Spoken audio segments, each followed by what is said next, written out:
YCP ప్రభుత్వంలో అక్రమాలు దౌర్జన్యాలకు పాల్పడిన నేతలు ఒక్కరొక్కరుగా టార్గెట్ అవుతున్నారు. వైసీపీ హయాంలో చంద్రబాబుతో సహా పలువురు టీడీపీ నేతలపై కేసులు పెట్టి అరెస్టు చేశారు. అయితే టీడీపీ ముఖ్య నేతలు అరెస్టైన తీరు, వారిపై నమోదైన కేసులకు సంబంధించి పలు విమర్శలు వెలువెత్తాయి. అయితే కూటమి సర్కార్ మాత్రం పక్కా స్ట్రాటజికల్ గా వైసీపీ నేతలను ఉచ్చులో బిగుస్తోంది. పక్క ఆధారాలతో పకడ్బందీగా కేసులు నమోదు చేస్తుంది. లీగల్ గా ఎలాంటి పొరపాట్లకు తావు లేకుండా పావులు కదుపుతుందన్న అభిప్రాయం వ్యక్తమవుతుంది.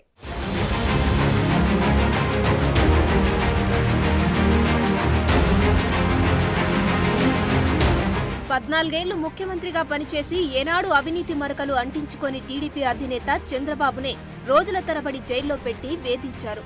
టీడీపీ ముఖ్య నేతలు అచ్చెన్నాయుడు, అయ్యన్న పాత్రుడు, నారా లోకేష్ ఇలా చెప్పుకుంటూ పోతే ఎంతో మందిపై జగన్ సర్కార్ కేసులు బనాయించింది.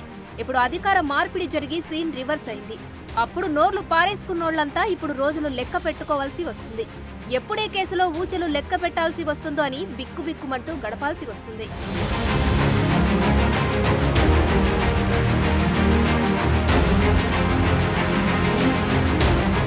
మాజీ మంత్రి జోగి రమేష్ అక్రమాల చిట్టా ఆధారాలతో సహా బయటపడింది. వైసీపీ ప్రభుత్వంలో జగన్ తాను టార్గెట్ చేసిన నేతలను అరెస్టు చేసుకుంటూ పోయారు. లీగల్ ప్రొసీజర్లు ఫాలో అవ్వకుండా హడావిడి చేశారు. అరెస్టు చేసి తర్వాత ఆధారాలు పుట్టించడానికి ప్రయత్నించారన్న ఆరోపణలు ఉన్నాయి. దాంతో అవన్నీ రాజకీయ కక్ష సాధింపు కేసులే అనే విషయం సామాన్యులకు అర్థమైంది. అయితే కూటమి సర్కార్ కేసుల విషయంలో తప్పులు జరగకుండా అన్ని జాగ్రత్తలు తీసుకుంటుంది.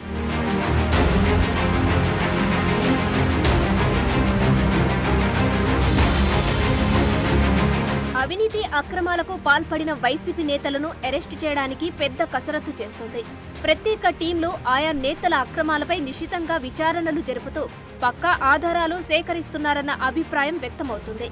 ఆ క్రమంలోనే మాజీ మంత్రి జోగి రమేష్ కుమారుడు జోగి రాజీవ్ అరెస్టు జరిగింది.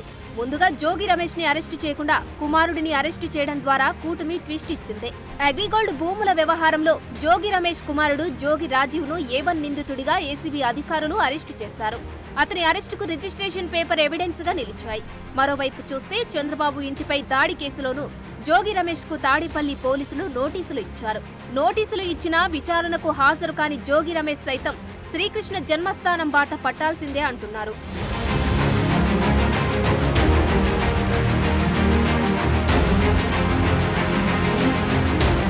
పొంగనూరు ఎమ్మెల్యే మాజీ మంత్రి పెద్దిరెడ్డి రామచంద్రారెడ్డి అటు ఎన్నికల అఫిడవిట్లో తన ఫ్యామిలీ ఆస్తులు చూపించలేదన్న ఆరోపణలతో హైకోర్టు విచారణ ఎదుర్కొంటున్నారు.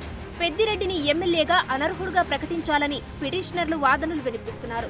ఇక ఆయన భూ కబ్జాలకు సంబంధించి పెద్ద ఎత్తున విచారణలు మొదలయ్యాయి. మదనపల్లి సబ్ కలెక్టర్ ఆఫీసులో ఫైళ్ల దగ్ధం కేసు ఆయన మెడకు గట్టిగానే చుట్టుకునే పరిస్థితి కనిపిస్తుంది. ఇక పెద్దిరెడ్డికి చెందిన అక్రమ ఇసుక డంపును అధికారులు ఇప్పటికే సీజ్ చేశారు. ఆ క్రమంలో ఆయన అరెస్టుకు టైం దగ్గర పడుతుందన్న అభిప్రాయం వ్యక్తమవుతోంది.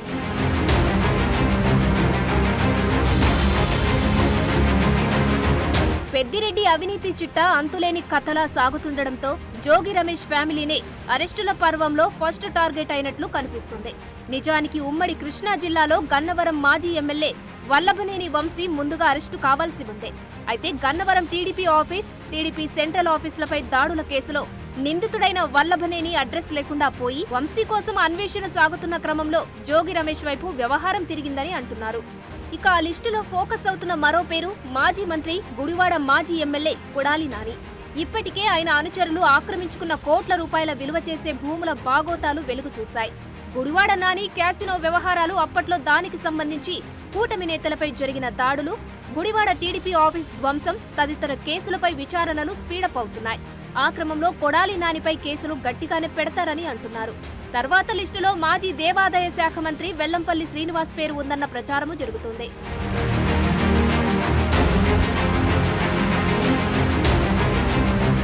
మరోవైపు మంత్రి నాదెండ్ల మనోహర్ ఇప్పటికే అక్రమ బియ్యం రవాణా వ్యవహారంలో తొందరలో అరెస్టులు ఉంటాయని హెచ్చరిస్తున్నారు. జగన్ హయాంలో తూర్పుగోదావరి జిల్లా సీఎంలా హవా చెలాయించిన కాకినాడ సిటీ మాజీ ఎమ్మెల్యే ద్వారంపూడి చంద్రశేఖర్ రెడ్డికి కాకినాడ పోర్టు దందాలు, బియ్యం అక్రమ రవాణా కేసుల్లో ఉచ్చు గట్టిగానే బిగుసుకుంటుందట. మొత్తం మీద అప్పట్లో అంతలా అధికారం చెలాయించిన వైసీపీ నేతలకు ఇప్పుడు అసలు సినిమా కనిపిస్తుందన్న అభిప్రాయం వ్యక్తమవుతోంది.